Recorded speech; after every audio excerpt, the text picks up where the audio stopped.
And I'll show you all that. Russian war escalation. So today, apparently, England, the United Kingdom, and Sweden, I want to say, but I might be misspeaking there. There's another country, England and another country, have already committed, France maybe France, have already committed to using long-range missiles on Russian targets, letting Ukraine use these long-range missiles on Russian targets. And now today, apparently Biden is going to weigh in on this, and Putin responds to this. That's where we're going to, not where we're going to start. That's the third series of tabs. Putin's going to respond to this, and he basically says, Ukraine can't do that without real-time US data and basically US expertise to fire these missiles. So if this happens, it's an escalation of the war, and it seems like that's where we're headed. And I hope I'm wrong. Fingers crossed, yo. And all taxes on overtime, says Trump. No overtime taxes. So if you work 41 hours, you know what? I think anything over 36 hours is overtime for me. More money, please. Less taxes, please. Right? I work nothing but overtime. Are you kidding? $35 million suit filed over the death of Sean Hartman. So there you go. Dan Hartman, I believe that's the family. They're moving forward with their lawsuit, so good for them. I hope that justice is served, but oh, man, I'm not holding my breath. Stuntman Pierre Poilievre calling Jagmeet Singh a stuntman for pulling his support on the confidence and supply deal, and now Karina Gould is calling Pierre Poilievre a stuntman because they're not creative and they have absolutely no idea what to do. So they're just attacking Pierre Poilievre with his own smears. He's a stuntman. Yeah, okay. Sure. Sounds good, Karina. Biden is wearing a Maga hat, so that's pretty funny.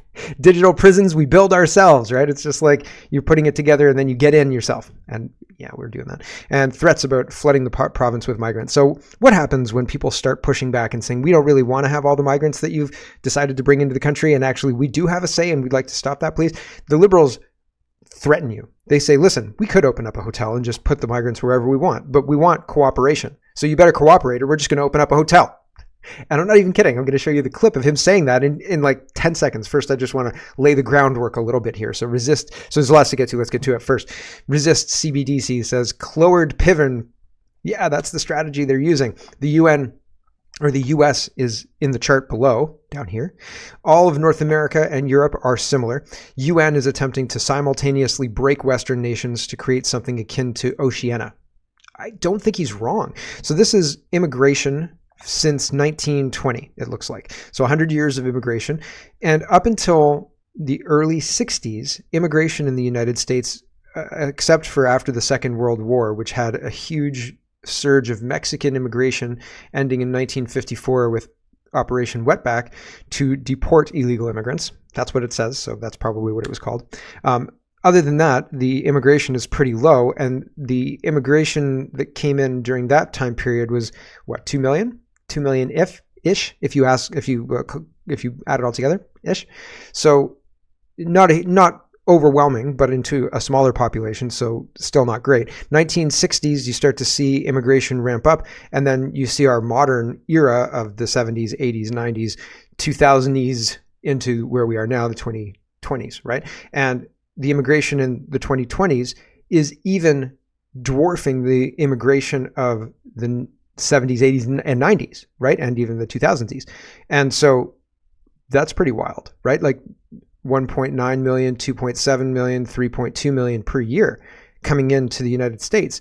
That's a huge, huge increase, and not anything that is remotely sustainable. You can see Trump's years in there as well, right? 47-year low immigration in 2017. That was Trump's oversight. So pretty wild stuff with regards to flooding a country. And what does that do? A whole lot, massive amounts. But people get sick of it, and people are getting sick of it, and they're pushing back. And Harrison Faulkner says, under Trudeau's new Asylum Seekers relocation program, Alberta will be forced to take more than 27,000 asylum seekers. BC will be forced to take more than 32,000 asylum seekers. Nova Scotia will be forced to take 5,000 illegal. I'm just going to say illegals, and New Brunswick will be forced to take 4,600 illegals. This is insanity. It's insanity. And Maxime Bernier says the Liberals let hundreds of thousands of fake refugees illegally enter Canada. There are so many of them that now they want to spread these invaders across the country to places that have been spared relatively so far. So that's not good. Bad, right? Like people don't want it, and now you're going to get more of it. You don't want it, you're going to get more of it. And it's funny because it pits provinces against each other, because Doug Ford's not going to speak out. Danielle Smith speaks out. Doug Ford's not going to speak out, right? Blaine Higgs is speaking out. Oh, I said Doug Ford already. But there are other provinces that are saying, oh yeah, please send us these people. We want to grow. And so that's concerning. And Doug Ford, he's not going to say anything because he's having people leave the province, and that's what he wants. But I guess he doesn't have the fortitude to say, listen, have you seen that episode of Star Trek where they're moving people and they use the cargo hold to just hold them? I've got an airline hangar reserved for these people, and we'll figure out where we're going to put them after that, but they're not going to impact our citizenry. He hasn't said that, right? Like, if it's good enough for Picard, it's good enough for me. So he hasn't said anything, and what they're saying is, we're going to force you to do it, whether you like it or not. And I think that's super weak of Doug Ford. Danielle Smith is asserting herself and saying, we're not going to do this. Blaine Higgs is saying, we're not going to do this. So there's a conflict between the provinces because Doug Ford wants to send them, and Blaine Higgs and Danielle Smith says no, right? So what are you going to do, right? True North is reporting Mark Miller threatened to use any available, quote, levers against provinces that don't comply with the proposed plan to relocate asylum seekers originally destined for Quebec and Ontario to provinces with a lower ratio of refugee claimants to its population. Listen, we went to your Walmarts and we noticed there's a lot of white people there. And so we've planned to fix that problem, says the Liberals. And if you don't want us to fix that problem, well, we're going to rent a hotel and we're going to put them in there anyway. Here's Mark Miller saying exactly that. Look, right now. Oh, you know what? Hold on. I've got to turn it up because this one's a little bit quiet. So I'll try and turn it up. Usually for smoothness, I try and just let it play. And then I do this while it's playing, but sometimes people miss things. So apologies about that. Okay, here's Mark Miller. Look, right now we could open up a hotel in any particular province and ship people there. That's an option. We have been moving people around to relieve pressure from Ontario and Quebec. It's not a financially viable model. It's not an effective model, but it's one that needs some reform in order to make sure the provinces are stepping up, looking at what their labor force needs are, what the capacity is to help some of these folks as they wait the determination of their protected person status, and it's one where we actually need coordination with provinces. Most of the provinces are at the table talking to us about what these models would be. It's far from being complete, but again, there's only so far the federal government can actually be nice and say, please, please, we also have levers that we need to pull and push, and provinces do get the benefit from immigration. So it's something that we need to deal with in a responsible fashion, and we expect every single province to be responsible. Look right now. Sorry if that was too quiet. It was right at the top of the green and into the yellow, and I don't want to push it more than that. Like usually I have it full yellow, but when I'm elevating the sound on a quiet video, sometimes it turns up the white noise in the background and it sounds really like you kind of hear a shh and the volume, and it helps, like you can hear it better, but sorry. I'll try and do better for the next one. But that's what he's saying. He's saying, listen, if the federal government is being nice by sending all of these people to you, and if you're not going to be nice to us, we're going to just do it anyway. And that's kind of BS because they don't have the authority to do that. They have to have agreement in the provinces about the plan. They don't have that. And so they're trying to force it. Danielle Smith says no. Full statement on Alberta opposing further asylum relocation to Alberta. Alberta's government is opposed to the federal government's plan to relocate tens of thousands of asylum claimants to Alberta, especially without any financial assistance to support the province in doing so. Alberta has always welcomed newcomers who possess our shared values, and we will continue to do so. However, last year alone, an all-time record of over 200,000 people moved to Alberta. That's like adding 2 new Red Deer-sized cities in just 1 year. Although Alberta represents only 11.8% of the Canadian population, we are currently supporting approximately 22%, over 70,000 Ukrainian evacuees who arrived in Canada. Section 95 of the Constitution is clear. Immigration is an area of shared authority between the federal government and the provinces. Yet the Trudeau government's unrestrained open border policies permitting well over 1 million newcomers each year into Canada is causing significant challenges, and it's simply not sustainable. Excessive levers of immigration to this province is increasing the cost of living and strains public services for everyone. We are informing the Government of Canada that until further notice, Alberta is not open to having these additional asylum seekers settled in our province. We simply cannot afford it. So she's saying no, but what happens when they show up, right? Welcome to your hangar. No? I would have that episode on too. I'd be like,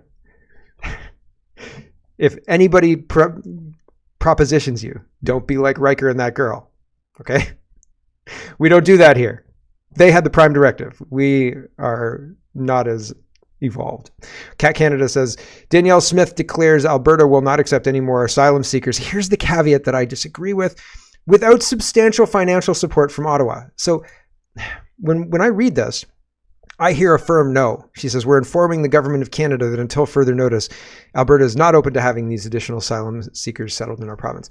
It doesn't say here, unless we get more money, right? Unless we get more money. It doesn't say that. And I'm glad that it doesn't really talk about the cost here, because if you say, listen, we can't do this, we can't afford it, then they say, well, how much do you need? Now we're in a negotiation. And I feel like the government thinks we're in a negotiation when it's just a hard no, right? Like, and I always thought Baby It's Cold Outside in modern vernacular, the song would just end the first no. Like, and I always thought that would be funny, but like not that funny because we're too stuck up about the whole thing now, right? Like we have to be culturally sensitive to our own culture, really. Anyway, but the whole idea of no means no, right? Unless you're negotiating for sending migrants, okay. Like respect people's choices, except whole provinces that say no to the federal government. We're not supposed to respect that. We're just going to do what we want anyway, says the federal government. Weird, right? Here, I've already read this tweet. This is the numbers going to each province. And again, do you think they can say no? What is the recourse when the government ignores the no, right? Like that's the concerning next question. Yesterday, I was talking about case studies and what's going on in Ohio. Springfield, Ohio is certainly a case study in what could happen if your culture gets flooded with a different culture, and the different culture is bringing all of the things that they did in their home country here or to Springfield, Ohio. And in this situation, the Haitian influx is affecting the homeless population. A single mother who is homeless with her child spoke on the situation. So here's that. Here we go. Are you homeless out here in Springfield, Yes. Ohio? Yes, me and my baby both are. How long have you been homeless for? I've been here in Springfield since January, and I've been homeless the whole time. The whole time? Yep. Okay. Do you feel like the Haitians or kind of the influx of the Haitian immigrants are taking away from resources that you could potentially have? 100%. 100%. Before they came here, we could get housing. Young single moms could actually afford to pay rent. Yeah. Now that they're here, $900 for a 2-bedroom?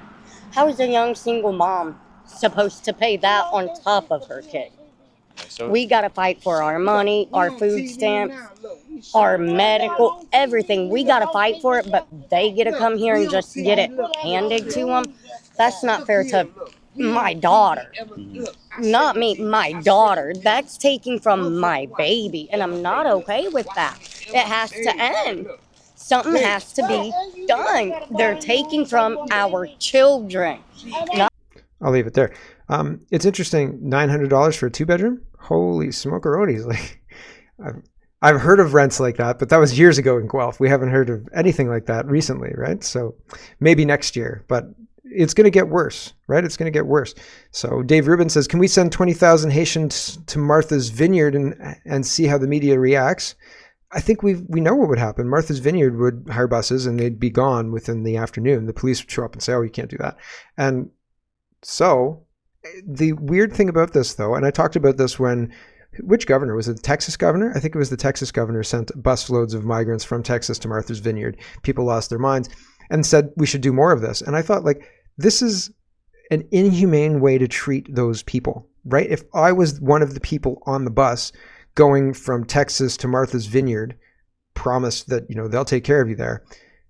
One, I'd be suspicious as all get out. And number two, I'd feel like I was being used because I was being used. And that's not great. Why if I got a bomb, right? And I have no intention of getting a bomb, but I'm using this as an example just in case anybody wants to misrepresent what I'm saying here. I have no violent intention whatsoever. I just want to use this as an example, okay? So if I had a bomb, let's say I managed to get a cruise missile and a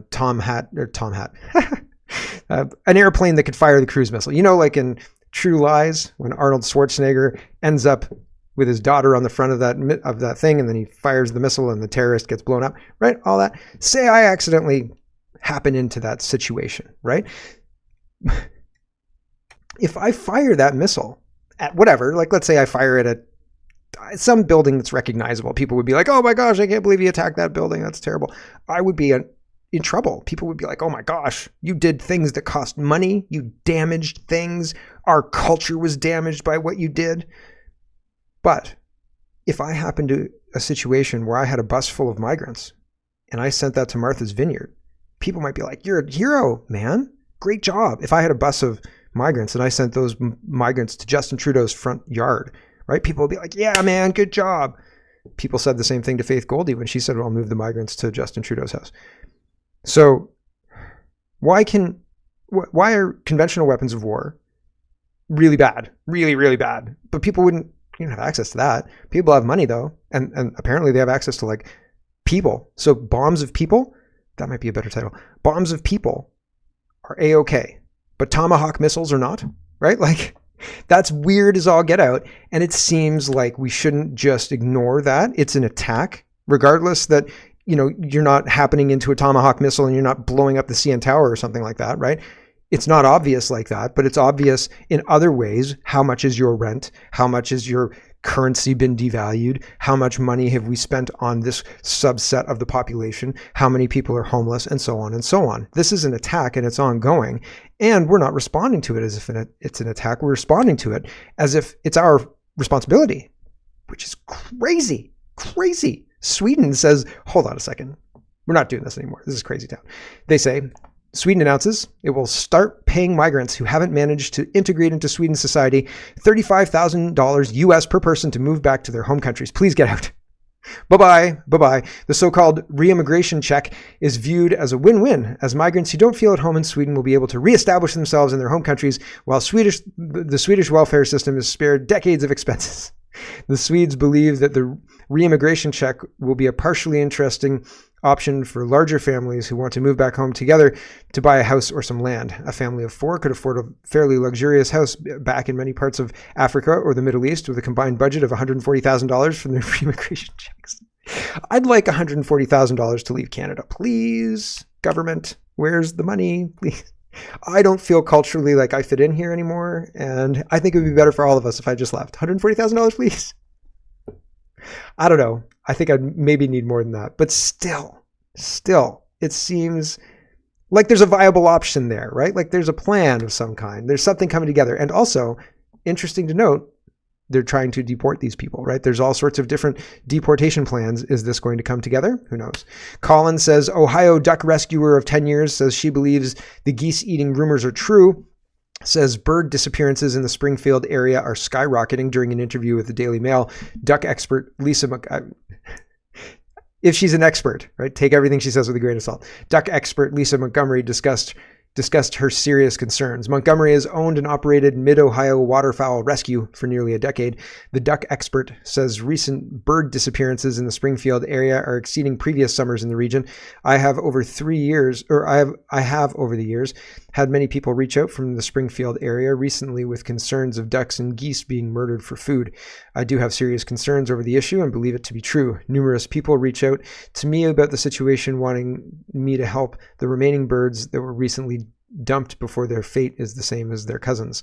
So there you go. The birds are being targeted, and here's dogs and cats as well. And this was an interesting angle that I had not considered previously. Is this a little bit of think of Halo teabagging? Is this a little bit of celebrating before the event? You know what I'm saying? Victor says, just so you know, eating cats and dogs is not something new. If a fellow programmer of mine in the IT field said that his favorite food was dog, and he wasn't Haitian, according to this, it's even done by a small group in Switzerland, small group of people in Switzerland. We'd all better start fighting back, he continues, or they're going to starve us and have us looking at our pets differently. Somewhat joking, but also not joking. They want to starve a certain portion of the population, another conspiracy you will see come true if you live long enough. I hope, starving is not congruent with plentiful chocolate cereal. And so, that's a linchpin on my perfect day. So I'm sure I could replace it with given enough time, but I'd need warning, like somebody would need to write me a letter and say like, hey, 3 months from now, the chocolate cereal might start to get expensive. And then, a couple months after that, you might not be able to get it. So it's time to start replacing things now. I'd need some heads up. So any kind of geopolitical mass movements or anything like that, I'm going to need some warning. Okay. Another thing the Haitians are doing is Kanoa the Great says, Springfield, Ohio residents are complaining about Haitian migrants crashing cars. And I thought the driving is getting really terrible in Kitchener-Waterloo. I've been driving around KW, Brampton. I won't even go to Brampton. Toronto, I try and avoid Toronto. There's a lot of construction everywhere, and that's by design. And they've created all sorts of ways to make the traffic really annoying, more annoying than it used to be. They've timed lights so that when the one light goes green, you hit the next red. Like all over Guelph this happens, and it drives me crazy. And they're doing that on purpose because they want to get people out of their vehicles. They want to get people out of their cars. That's the whole point. But they can't anyway. But another way they're going to get people out of their cars is by having weaponized people, the people bombs that I was talking about, driving around and crashing their cars into each other. So somebody made a compilation of all of the crashes that have been caught in Springfield, Ohio by Haitian migrants. This is pretty wild. Here we go.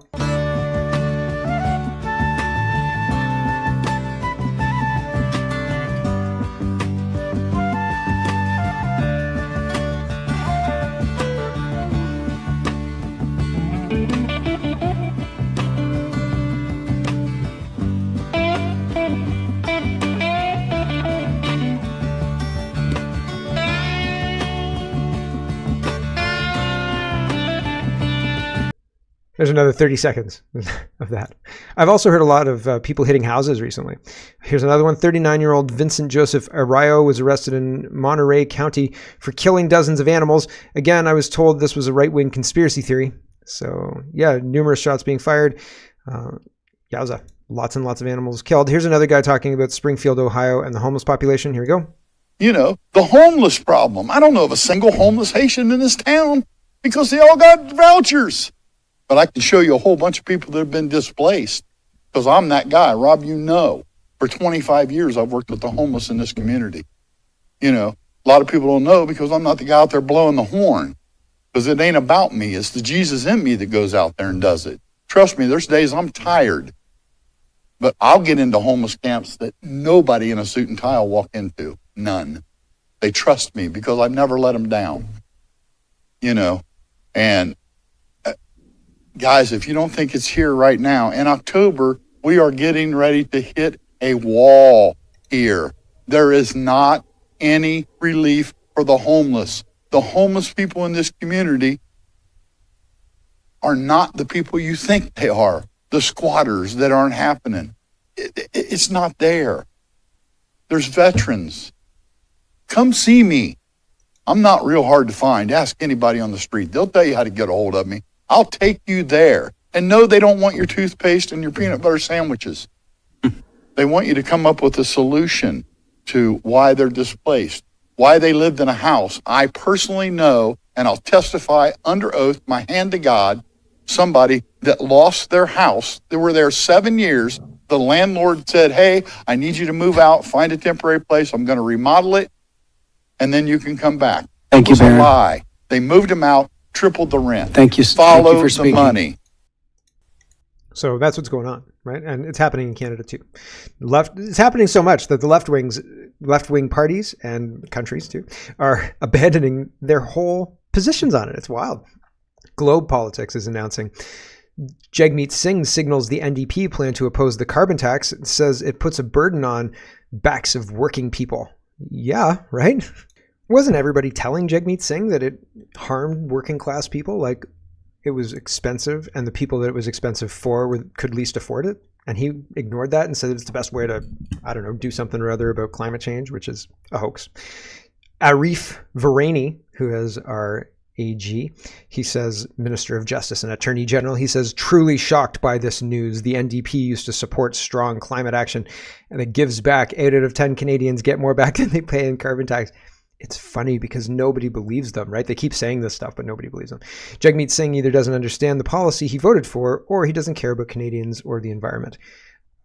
he's calling out the liberal lies and the failure of the governance. He's not even really calling it out. He's pretending to call it out because he doesn't want to lose an election badly, I guess.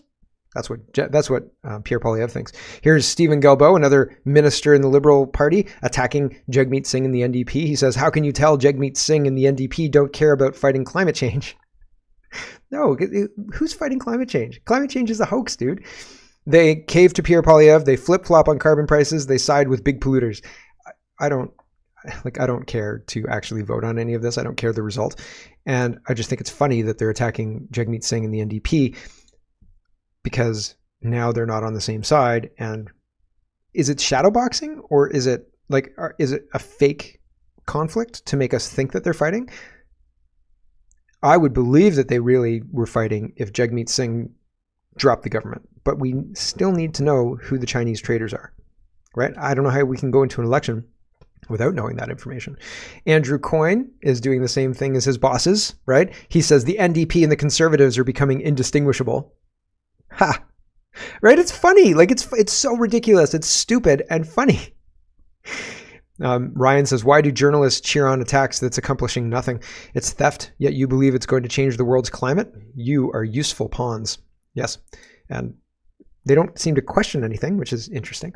National Post says, the things are so dire for the left, even BC's NDP wants to scrap the carbon tax. So that's interesting. There's a whole article about David Eby doing that. And he says, I just got contacted by numerous BC media outlets saying that Dave Eby is now copying Jagmeet Singh. What a disappointment. So Dave Eby in BC, who's had the carbon tax for a very long time, and Jagmeet Singh, now they want to get rid of the carbon tax. Well, that's interesting. Eby is clearly more concerned about politics than people. British Columbians deserve a premier who will be straight up with them. It's clear to me that John Rustard is to be trusted more on climate file than Eby. I'll be supporting John Rustard and Stephen Andrew in BC this upcoming election. This guy is a climate scientist and a professor in SEOS, former MLA for Gordon Head. Oak Bay Gordon Head. And so he's, I don't know, an influential climate guy, and he's endorsing the Conservative, which is interesting. Everybody on the left is completely abandoning their ideals because they're going to lose an election bigly.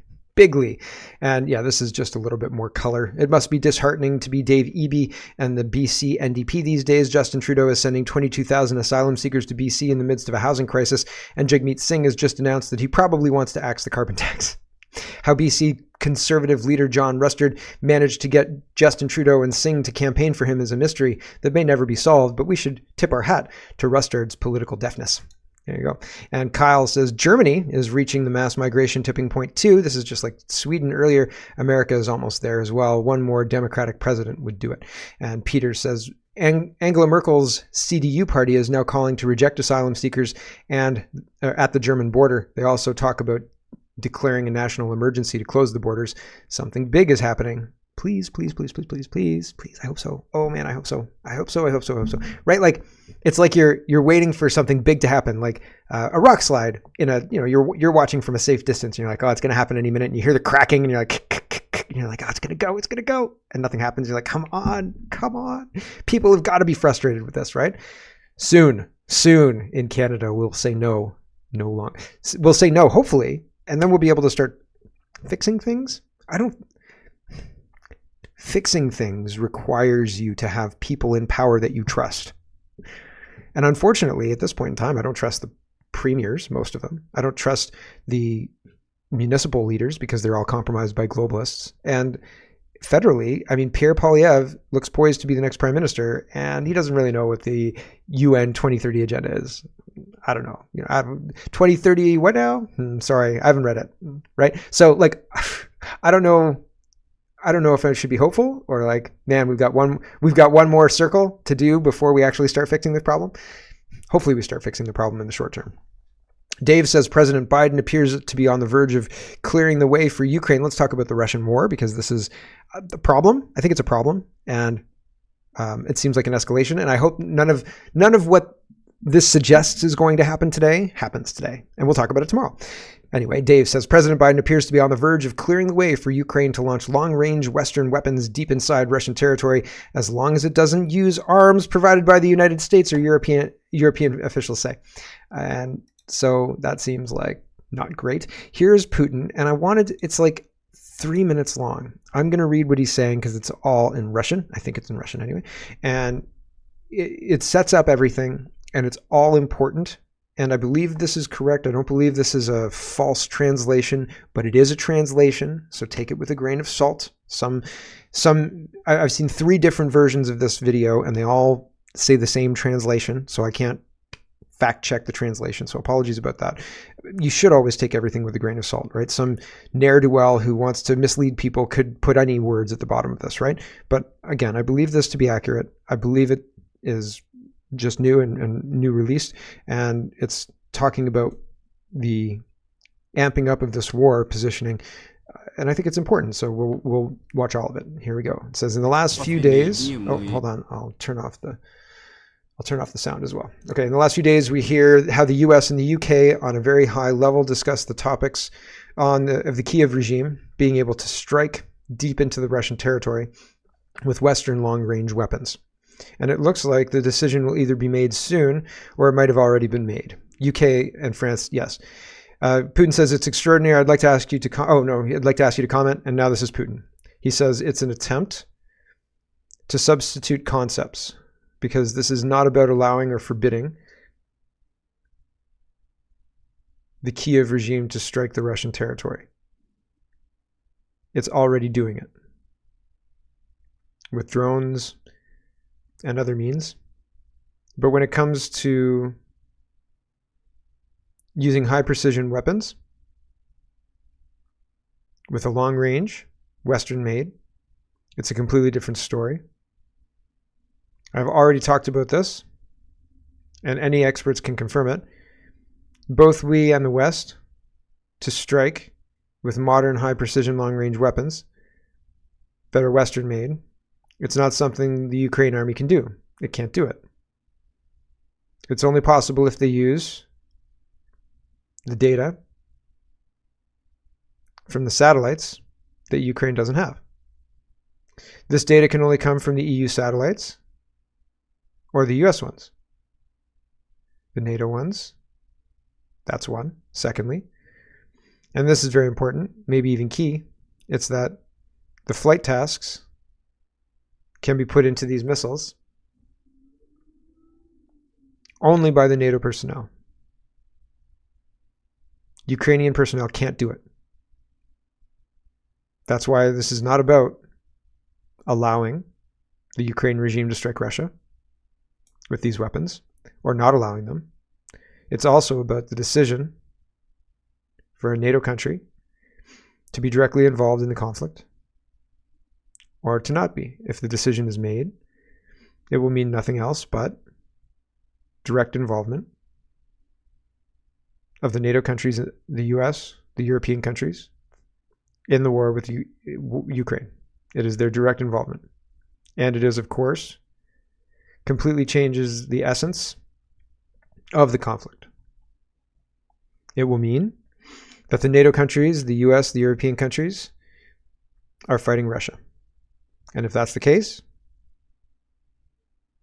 considering the change in the nature of the conflict, we will make the corresponding decisions based on the threats that will be created for us.